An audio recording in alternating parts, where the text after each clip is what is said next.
A government for me is an organization. An invisible foundation. Doing something outside of themselves. A greater force that unites us as a people. Allow people to become who they want to be. Government really should be the best of us. My government gives me a more technological country. Water, energy. Public transport that is more affordable for everyone. It's definitely unparalleled access to education. Public quality education.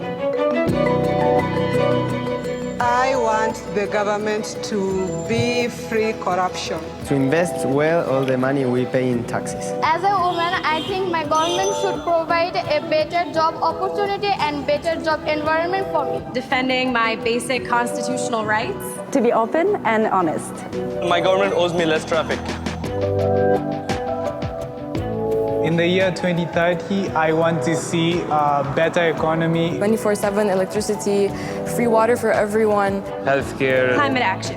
And ultimately, where access to opportunity truly is equal. Inspire us. We are all global citizens. Every individual has a role to play. I think that the government is more responsible than ever to really take action, and that is a right we all have. And they should start now.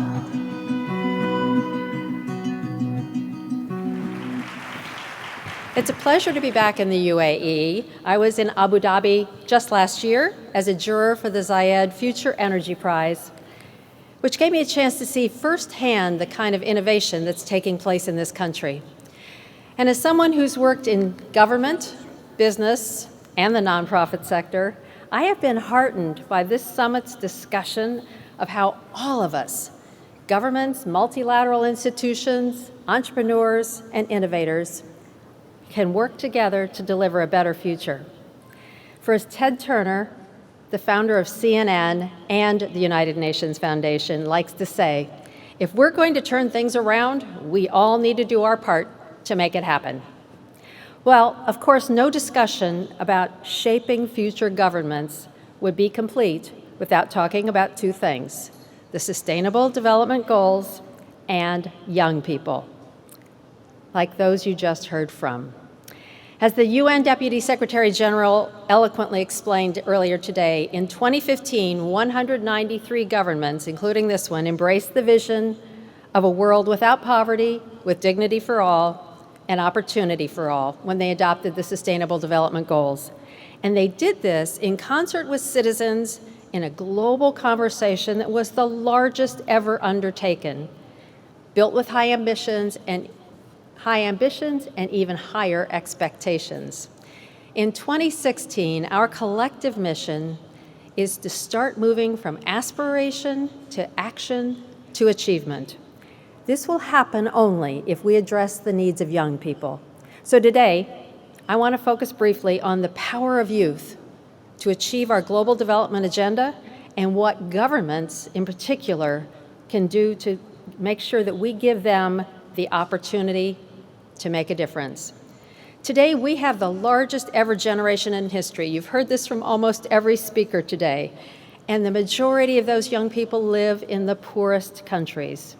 So while the exciting technology and innovation we've been discussing and seeing at the museum is advancing global progress, it still hasn't reached many of the young people still living in poverty. Without adequate education, without access to opportunities, they are competing in a world where the rules of power are against them and inequality is growing. They face shrinking job markets, and they must grapple with challenges that defy borders but impact their homes, from climate change to disease outbreaks. So the global goals are about making sure no one is left behind. So that means we must prioritize enabling the world's most vulnerable youth to move from poverty to prosperity and unleashing their potential. Now, the good news is, this generation can be the architects of a far better future if we make sure they have the chance. By nature, young people are innovative, determined, and eager to make a difference. As Muhammad Yunus said earlier today, they don't need to be job seekers, they want to be job creators. When they are empowered, today's youth are launching startups, producing apps for future energy use, finding ways for farmers to grow more food, and creating nonprofits to provide water and sanitation and poverty eradication. Therefore, I would say our opportunity and our obligation today is to make sure all young people are empowered and also engaged as true partners in the decisions we make to achieve the Sustainable Development Agenda. So how do we do this? First, we need to collect more and better data to give us an accurate picture of their lives. We especially need to improve the collection and use of gender data, because we have big gaps that obscure the challenges facing girls and women today. Fundamentally, data is about more than counting people, it's making sure that people count. Second, and we've talked about this a lot, we need to build and restore trust in governments. We need to reinvent, as this summit has been discussing. Right now, you know we have a global confidence crisis. Young people particularly have little faith in institutions, and especially governments, to do the right thing. Fortunately, it's also the case that today's young people are motivated to engage with organizations that are purpose-driven. So this provides an opportunity for governments to build trust by showing that our work is about more than bureaucracy, it's about serving all of the citizens.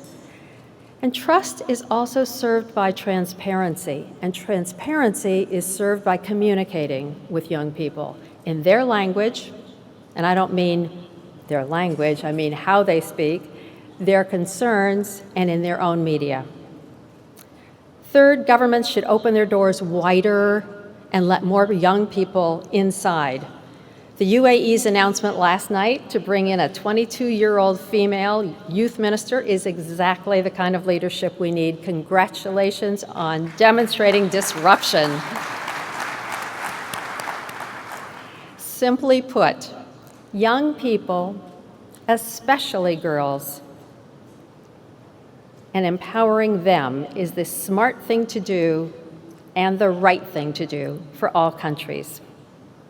Now, I have a surprise for you. We opened this segment by asking young people what they want from government, and we're going to close the same way. I'm inviting a special guest to join me on stage to give a few final words about what young people want for their future. She is an amazing youth from Ethiopia. She's a youth leader, and her name is Achi. When we reach the end of the Sustainable Development Goals in 2030, she will be only 33 years old, which means her leadership will be continuing for decades. Achi, could I ask you to join me on stage?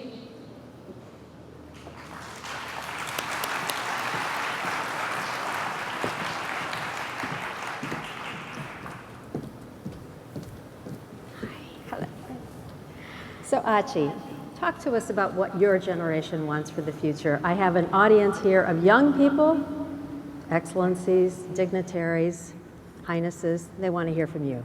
Okay, thank you so much. As an Ethiopian girl who's living in the city of Addis, and as a teacher for 4 to 10-year-olds who are living in deplorable conditions, and as a friend to the Ethiopian girls in the rural areas, I believe that it is important that we listen to the voices of youth all around the world to ensure empowerment, to achieve transformational growth, and also to see sustainable development. And going back to your question, Kathy, this is the world I envision. I envision a world where I won't feel voiceless or invisible because I'm violated or frightened, or because all ears don't seem to listen or won't care to listen. I envision a world where I can go to school just because I want to go to school, or just because I have to go to school, and that should be enough. I envision a world where decent hard work is the gateway to success, and no more additives just because I'm a girl. I envision a world where the world stretches its arms in sight of a girl, and nurtures her into becoming a successful woman. That is the world I envision. That is the world my generation envision. That is the world millions envision. But in order to achieve this, we need to think about how we address this. Girls' voices are different from those of children, and girls' voices are different from those of women. Even though they sound similar, they are not the same. And I urge governments and civil society to come together and achieve girls' rights, and especially adolescent girls' rights. Because investing in adolescent girls is greater than reaching communities, it is greater than investing in communities. It also helps us into achieving the intertwined SDGs. And I think and I believe that education is a major tool for this. Education is not just ABCs, and it's not just a study and knowledge of some type of science, research, or technology. It's much more than that. It is acquiring the force able to shake up mountains, acquiring the force to break up the shackles of poverty, the force and the power to defy social boundaries in order to soar to great heights. And that is the world education creates. Education also ensures transformational change, both in boys and girls. But what makes girls' education different is that in girls' education, they are hindered by one or more problems at one time or another. And these problems would sound some subtle concepts until you reach those problems at the ground level and see that they are real convoluted problems. And I believe that once again, governments and civil society should come together and take action and voice their commitment and dedication in order to reach these great heights that we aim for. We need to be able to invest long-term in an age-specific manner for adolescent girls. And especially at this point in time where governments, world governments, are striving for sustainable development, I see no better alternative, nothing more sustainable than investing in girls, who are the owners of today and mothers of tomorrow. Thank you so very much.